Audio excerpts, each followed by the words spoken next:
Anyway, to help. Right, where are we going? Let's head off. Out of here, turning left. Oh my goodness! And we're off to Cowdray Ruins.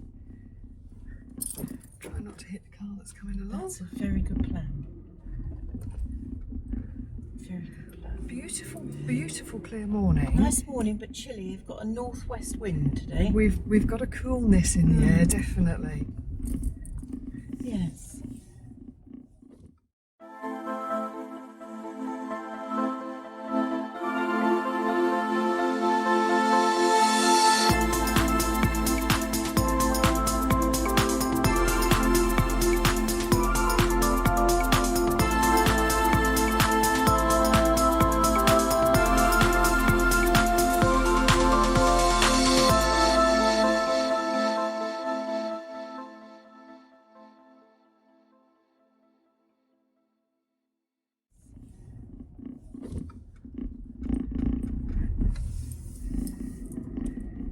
Yeah, we need something we can put on the windscreen that we can take off and on between cars. Yes. Otherwise, everybody's going to think you don't drive. What? Everybody's going to think you don't drive. What do you mean? Because all of the videos in the car are of me driving. Oh, I see. Yes, that's true. Oh, that Denise is put upon, isn't I she? know. She's all this driving, and that Sharon just sits there. Just sits there like and Lady Buck. talks. Yes, just talks. It's exactly what happens. Yeah, yeah, we need. If you look at all the TV programs, they have the camera up here, don't they? In this corner, thinking about the Grand Tour and what have you. Yeah.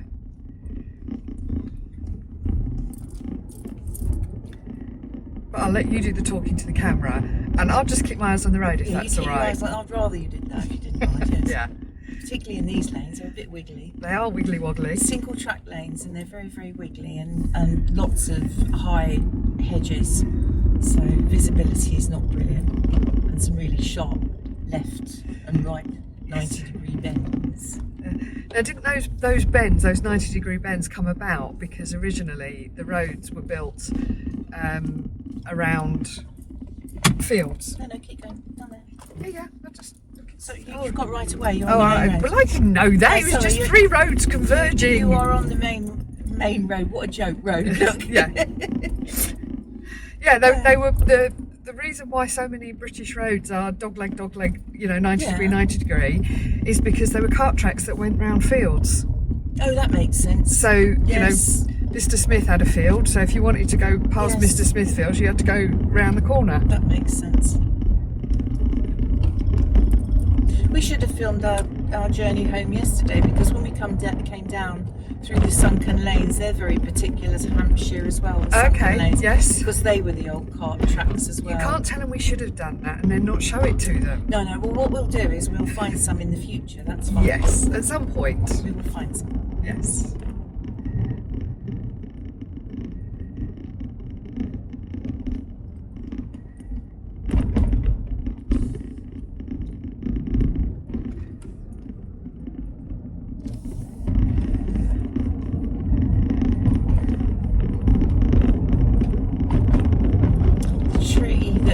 You're coming into Sheet now, and the tree. How'd you say that?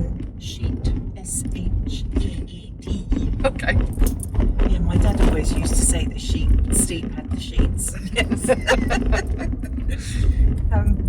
And we've got a beautiful tree here that was planted many, many, many years ago. It's 150 years old now, and a couple of weeks ago it split right down the middle of the trunk. Can we turn this around?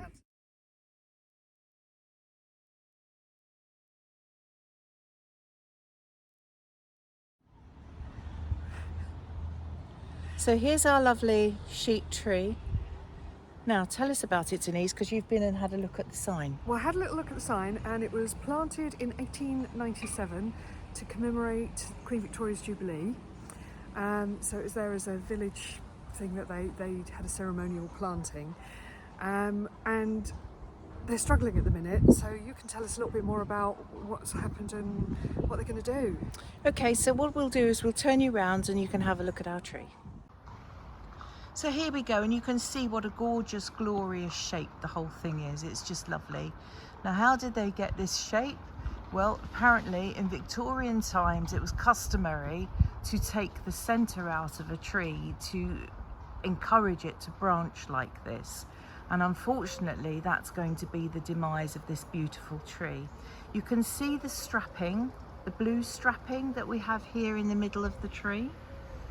And you can see the acrows.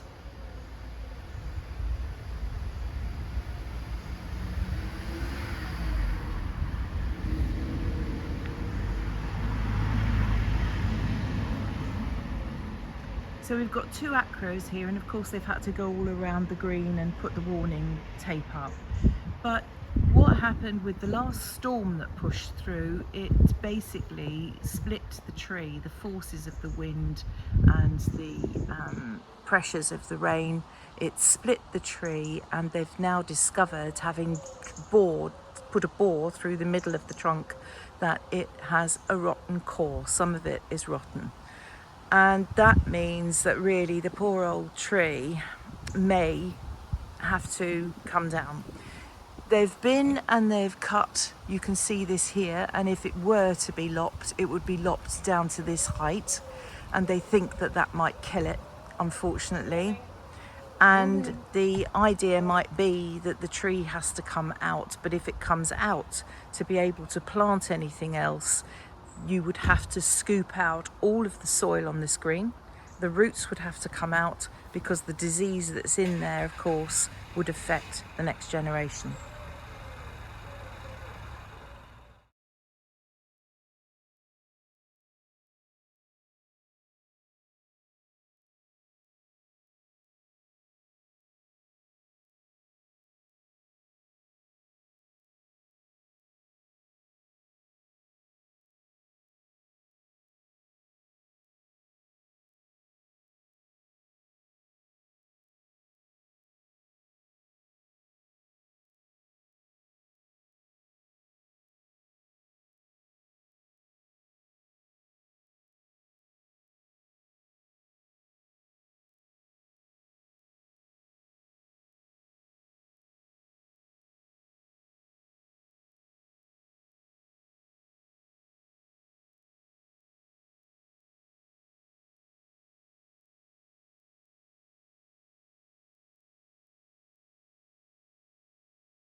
As we drove through Midhurst, we passed the Angel Inn. This is an 18th century inn that was burnt to the ground back in the summer, and the high street was closed completely, which caused chaos for all of the shops and buildings there and trade. It's going to be rebuilt, but the facade will remain the same because it's grade 2 listed, but the rest of it will become, I think, a dwelling.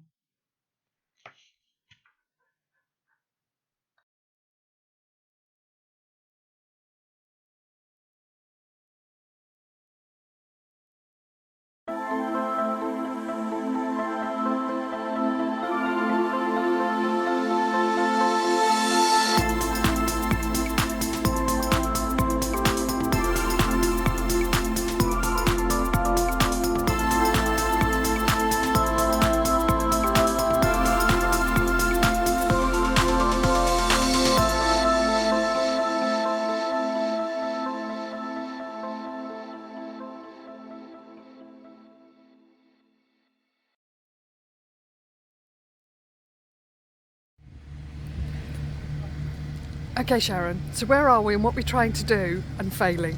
We're at Cowdray Ruins in West Sussex, and here we are in the middle of nowhere, literally down a track across the field on this little bit of the estate, middle of nowhere, and we have a micro light over there making a racket.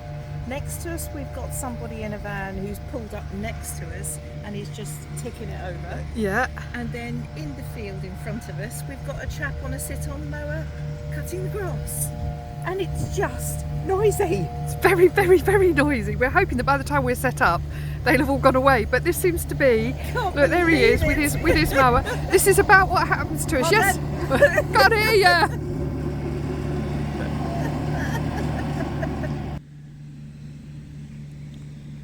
I visited a lot of green yesterday. My blue section is bright green, so I can't have a green sky. So I've got to clean it.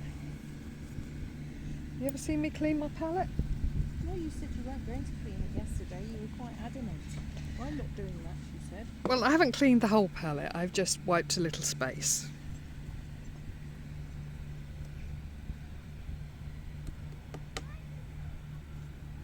Splatting my brush around, Sharon. Now I'm going to get my sky in Duck, everybody. as it was when it was a bit more sunny. Because we did have some lovely sunshine, but we've got these magnificent clouds. And I do love a magnificent cloud. You're very good at magnificent clouds, I have to say. Thank you, darling.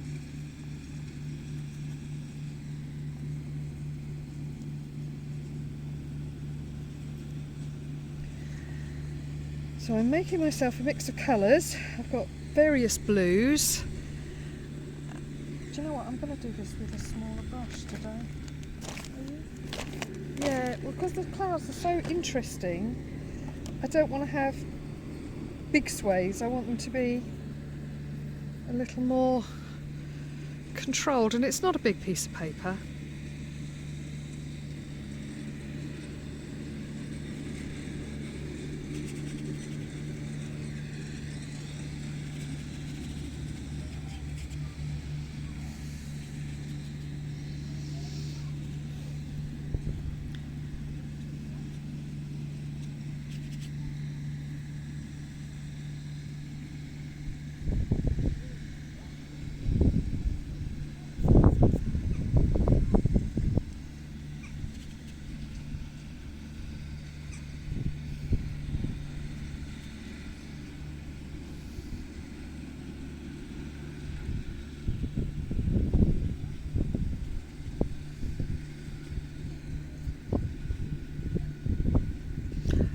Oh, and just to add to it, we've now got a car alarm going off.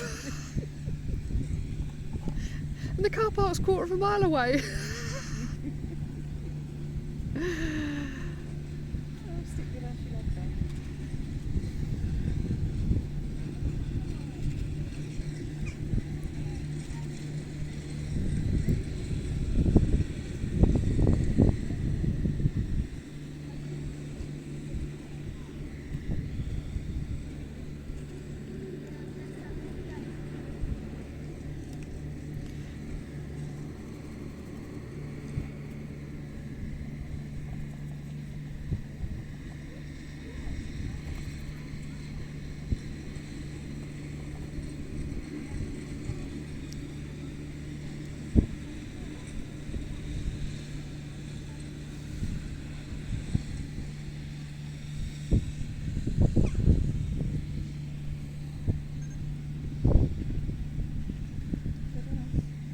You've turned yourself off.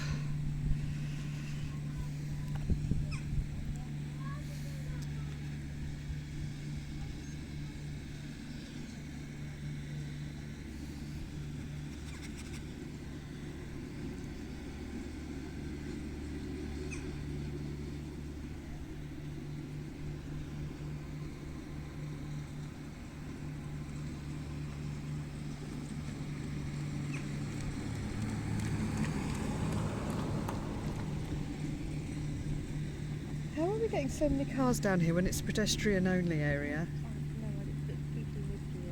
That's not an excuse, people living here.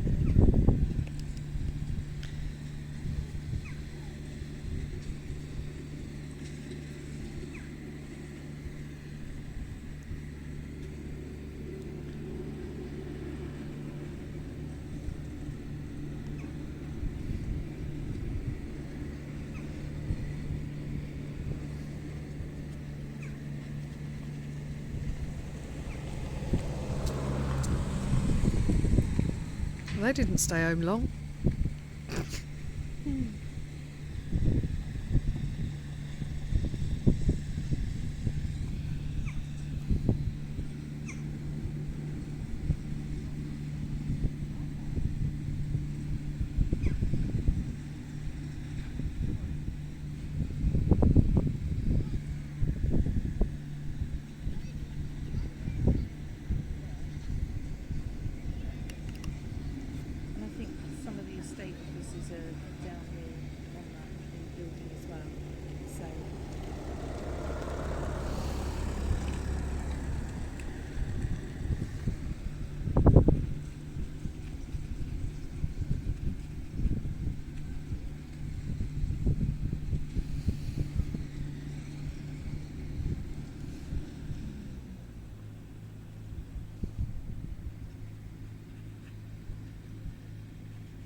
Quite a bit of this as voiceover. You might have to do quite a bit of this as voiceover. Yes, that's fine, because I can read out the, well, I'll read it in a minute, and then you can just add that over it wherever we're painting and concentrating. Yeah. There's too much to concentrate on, isn't there, to talk about? Yeah. So, to be honest, we're probably more interested in the painting anyway.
Guess what? There's another man over there mowing as well. He's come to join his friend. Nope, I am not kidding you.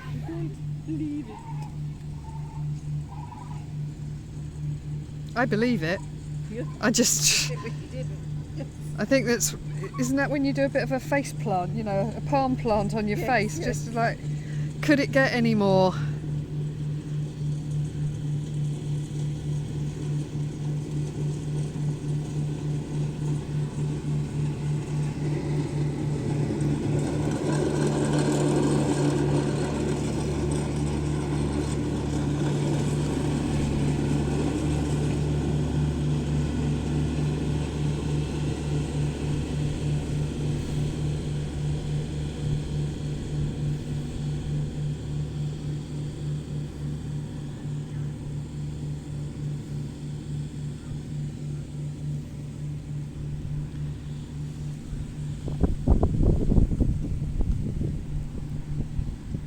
It's getting breezy as well now.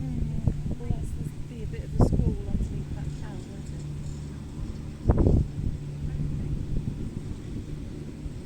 Just showing up because I know what terminology from my husband's saying. Squall. You're edumacating people, including me.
I am gobsmacked by just how many vehicles are coming down an access-only road. Well, we have the same problem where we live. We've got a 7-ton weight limit, but it doesn't stop 32-ton trucks. Because nowadays it doesn't matter what's delivered, it all arrives, doesn't it? Yeah, In great big trucks.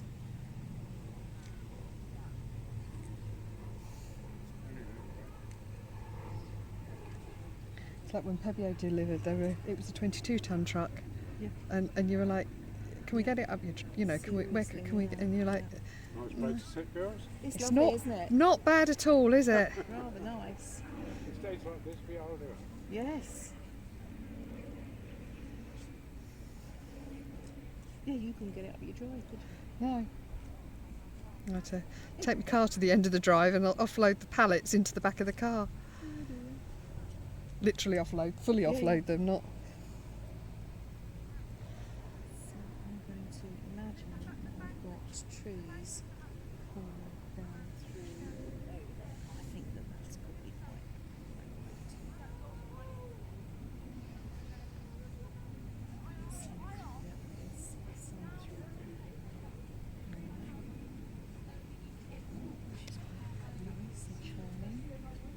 right, I'm happy. I've got a decent drawing, so Excellent. I think that's my falling down point so often. I don't pay enough attention. Yeah.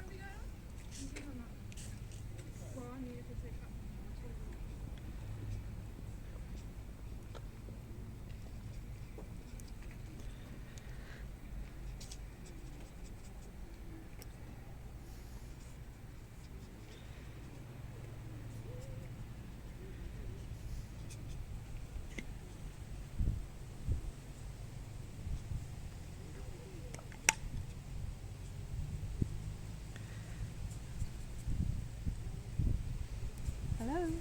Hello? Yes. Yes. Oh, hello. Hello.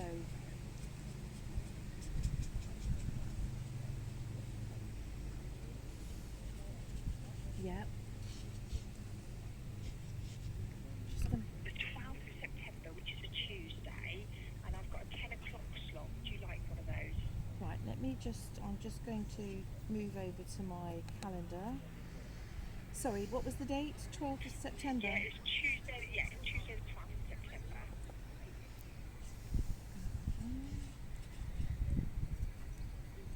That looks pretty good to me. Yeah. And what? Shall I put you up? Sorry, what was Yeah, the time? What was the time? 10 o'clock. Right. I have got you in. And that's Petersfield Hospital. Yeah, yeah. Lovely. Bear with me a minute. I'll just put you in.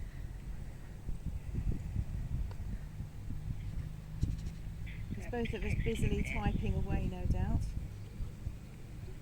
Yeah. Do you know where it is? Petersfield Hospital. Yeah. Yes, I do. Next to the Know where Swan you're going. surgery, isn't it? Yes. Right. So I just come into reception and they'll send me through. Yes. Yes. Brilliant. Brilliant. Right, Oh, bear with me a lovely. minute. I'll just make sure. Just 2 seconds. I'll just make Yep. sure all goes through and I've got all your updates. Okay, yep.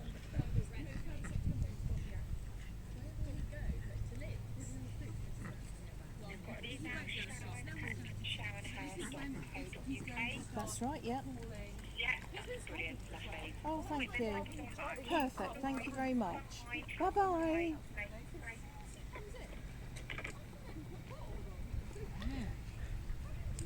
It's a week. I was told I'd wait 10 weeks for that. Is that for your scan? No, I have the scan the day before Yeah. and the physio, I have the x-ray the day before. Oh, okay. And then physio. the next day. Good God, what happened? Somebody did their job.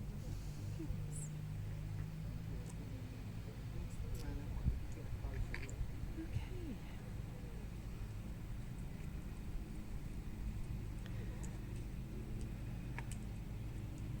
I don't understand why my phone didn't ring. So something else that the bloody update's changed. Alright, you're having a rest, are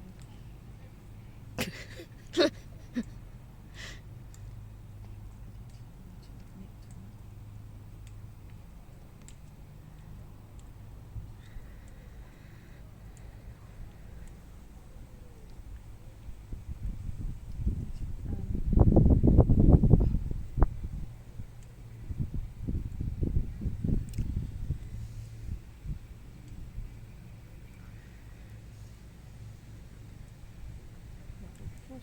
here. I think I'm going to have a little chat with you about this place and Whilst it's relatively quiet. Go for it. running around the other side. Okay. So where's the hills?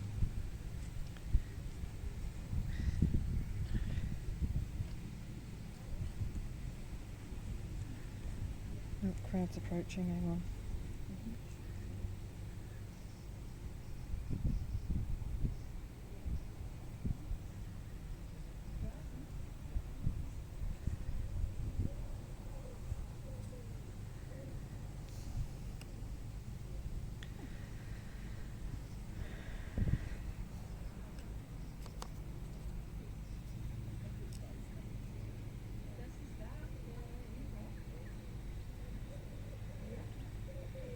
Stand up, volume's up full, it's not in airplane mode, and it didn't ring.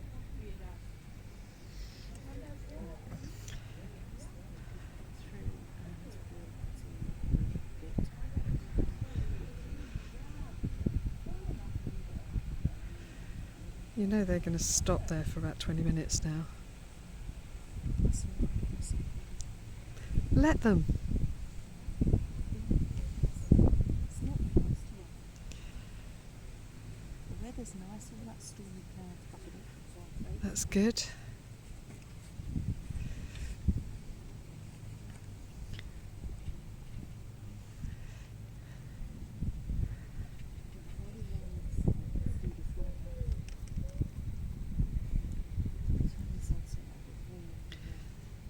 Uh-huh.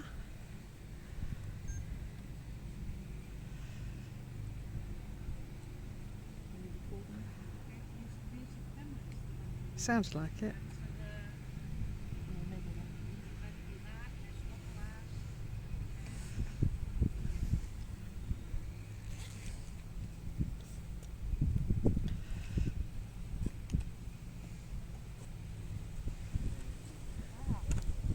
Hello.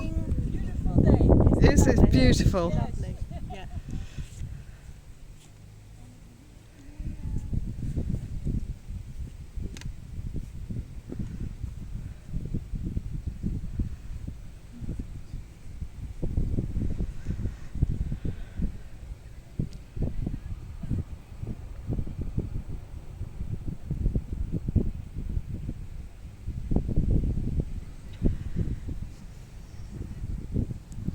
It's like somebody plans it, that when one group walk away, the next group are There's somebody behind orchestrating. yeah, there's a director behind the scenes making sure that as soon as one lot leave,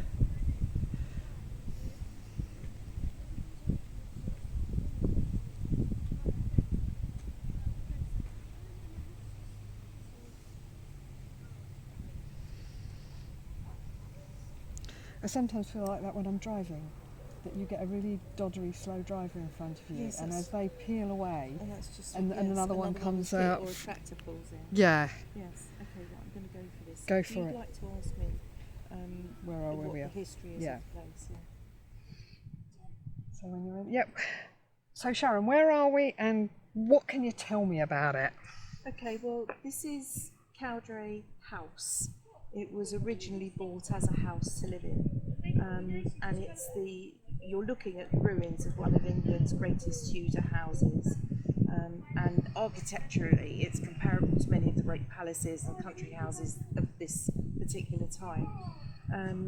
It had a bit of a setback back in 1793.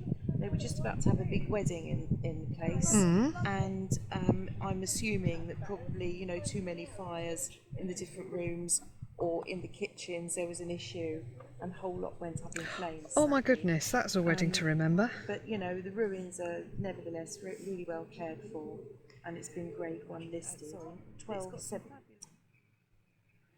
It was originally a fortified manor house, and it was built between 1273 and 1283 by John Bohun, and it was across the river from the town of Midhurst. And the word Cowdray, as we say it today, was actually French, Cowdray, and Okay. it meant hazelwoods. So Ah, obviously this area had hazelwoods. Stop there for a minute. I went to Hazelwood School Oh, really? in my youth. Hello. Morning. Morning.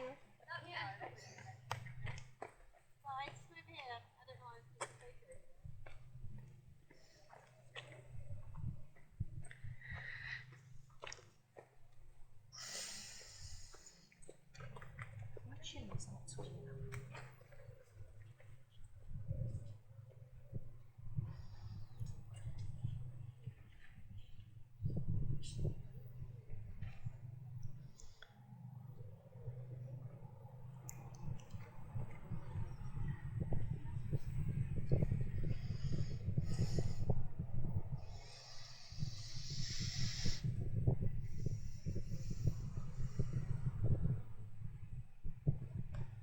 Well, in 1520, Sir David Owen, who was uncle to Henry VII, began construction of the house that you see today. So although it was originally started in the 1200s, this particular house that you're looking at today, they started building in 1520.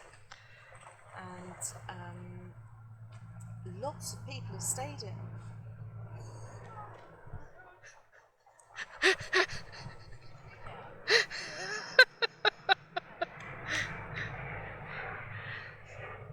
So we now have a helicopter going over.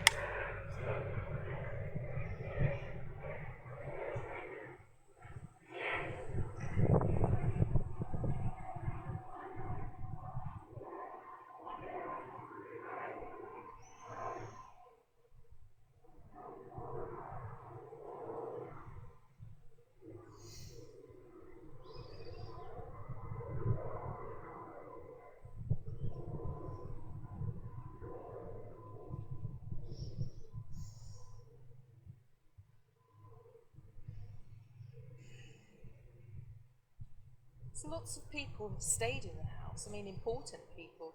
Henry VIII has been here for 3 visits and stayed. And in July and August, Mary of Guise, so she was the widow of James V of Scotland, she stayed here. And it was also visited by Edward IV. That was in July 1552, and his sister, Elizabeth I, in August of 1591. Can you imagine the pomp and pageantry there must have been? Oh, it must have been. Lizzie visiting.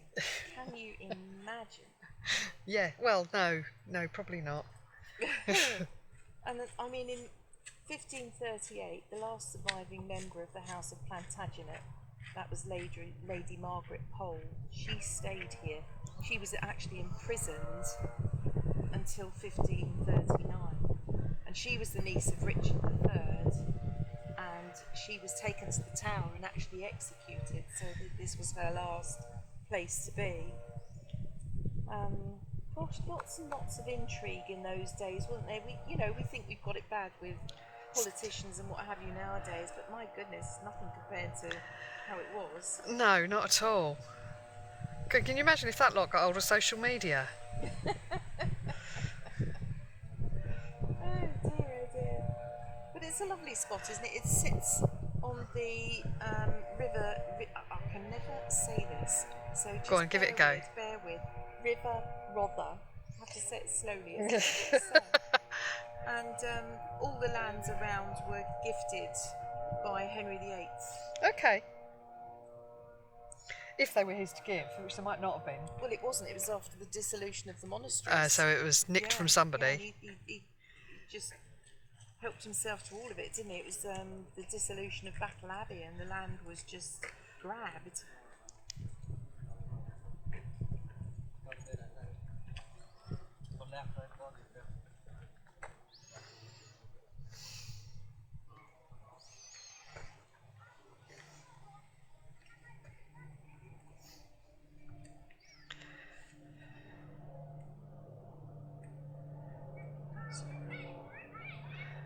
Oh, here comes a light aircraft now. Because we haven't had much noise for the last couple of seconds.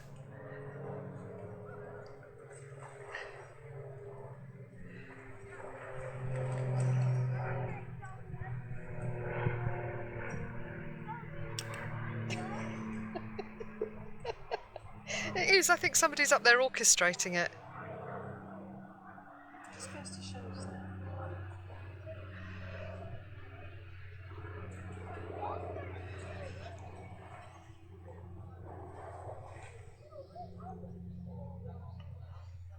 Oh, this is interesting. You might be able to tell me in a minute. Might not. Go on, give it a go. Would you imagine Guy Fawkes was briefly employed here as a footman? Really? And apparently the second Viscount was briefly imprisoned for complicity in the gunpowder plot because he stayed away from Parliament on the 5th of November because he'd had a warning about it. Wow. So he was in trouble.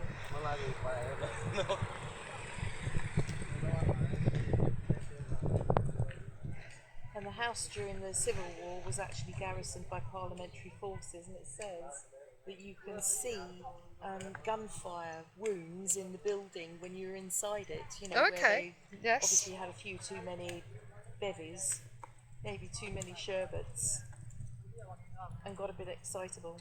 Oh, apparently the fire was due to restoration work. Isn't that what happened at Windsor? At Windsor, yeah, it was, yeah. That's what it was, wasn't it? Because they were restoring that as well. I think at Windsor, weren't they doing something like they had tubs of burning tar up on the roof to replace the lead on the roof or something? So, yeah.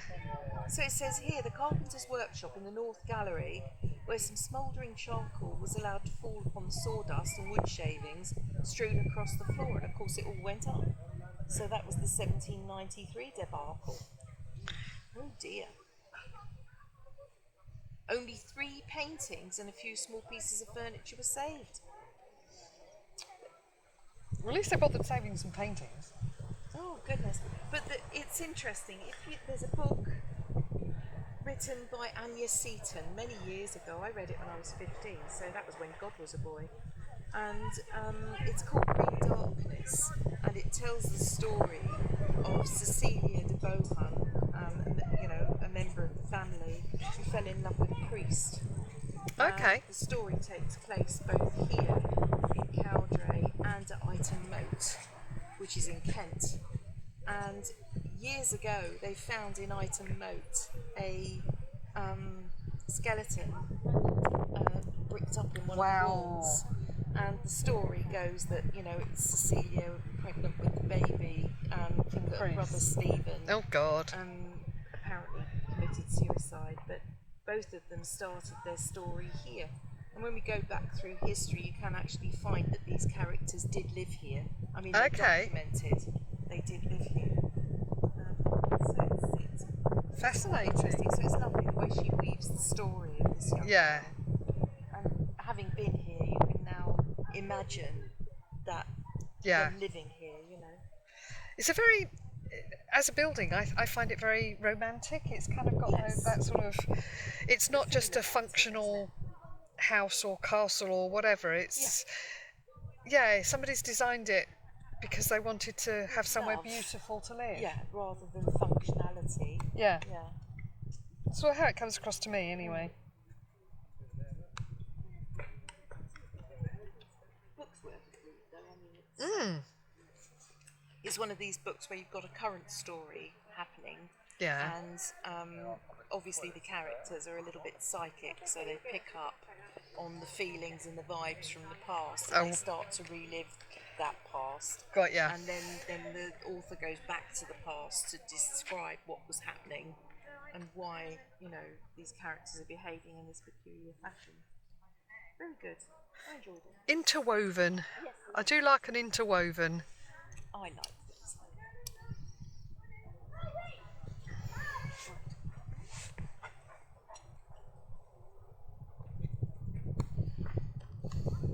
So I'm going to stop that there so that you know.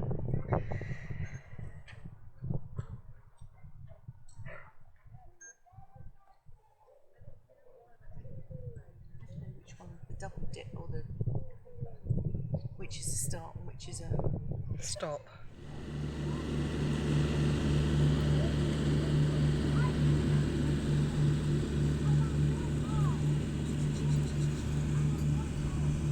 Take me somewhere peaceful, I said.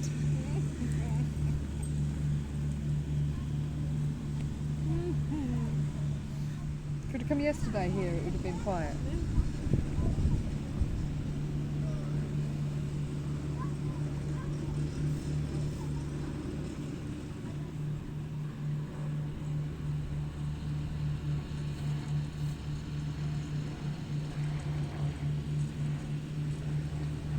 Oh, we've got light aircraft back now as well.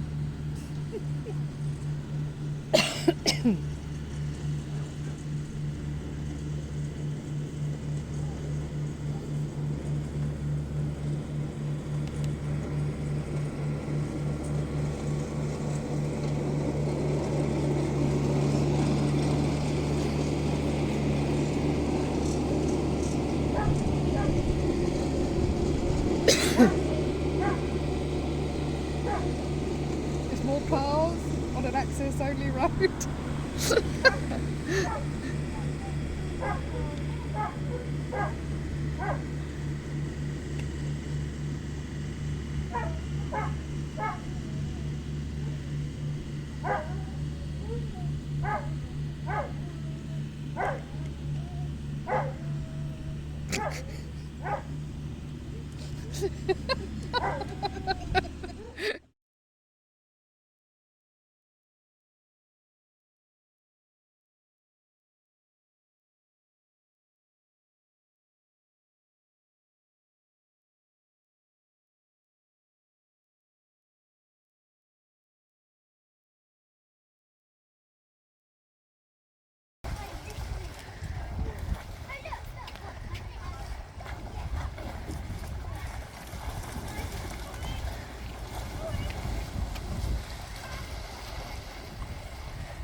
They're not coming out anytime soon, are they?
There we are. So we've got those two front towers of the building, and this stack here, this I think it's a chimney stack that I'm looking at. This is really dark against that sky.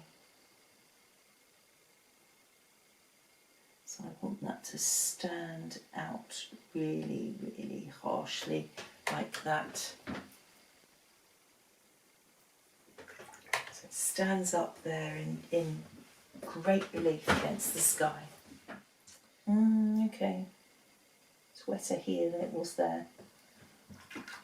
All right, okay, so the rest of this here I'm going to approach in much the same way. It's going to be darker here in the shadows down next to the tower, so I need to be thinking about that and remembering that. And it also seems to have some white lichen on it. I'll see if I can do something about that. Now, I don't want this colour to be screen worthy, so let's just, and I think that is, I want it to be duller than that, so I'm going back to burnt umber into there, and I'm also going to add a little bit of the shadow that I've just made to knock it back. Let's see what happens with that. I just want to pull it around, pull it down. I'm going to leave,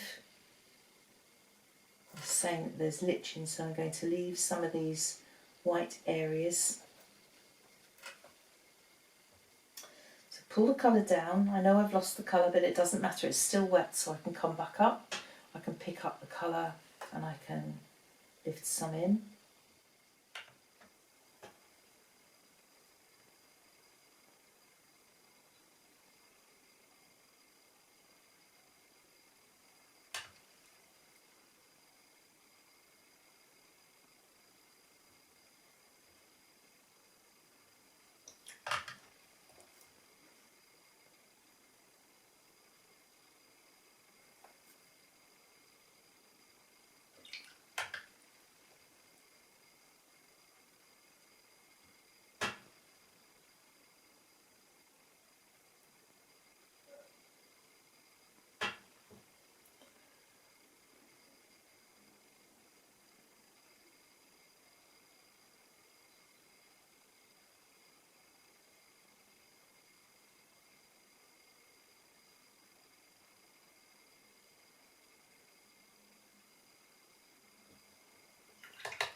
Now it's important here that we realise that we have to have dark against light and light against dark. So I'm just trying to get that counterbalance right through there. Get the contrast right.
So I'm just going to drop that in because this is where the sun's glistening on the grass. Back to the sap green over the top of it. And I'm dropping some of the sap green here, a bit thicker, along the front of the building.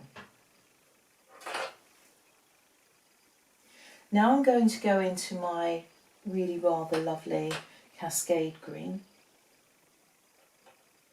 And I'm going to introduce this here, where it would be darker because we've got shadows all along this area here. So pop this in, let it do its own thing because cascade green is absolutely brilliant at this kind of, this flocculation where it just rushes into water and other colours and separates. So if we can get it to do that, that would be quite nice. But I think that I'm quite happy with that and I'm not going to do any more. I like what I've done. I don't want to be heavy-handed with it. I've got a horrible habit of overworking things and that will be enough. And I've got space up here to write where it was, what it was, the date, etc., etc. And I'm done.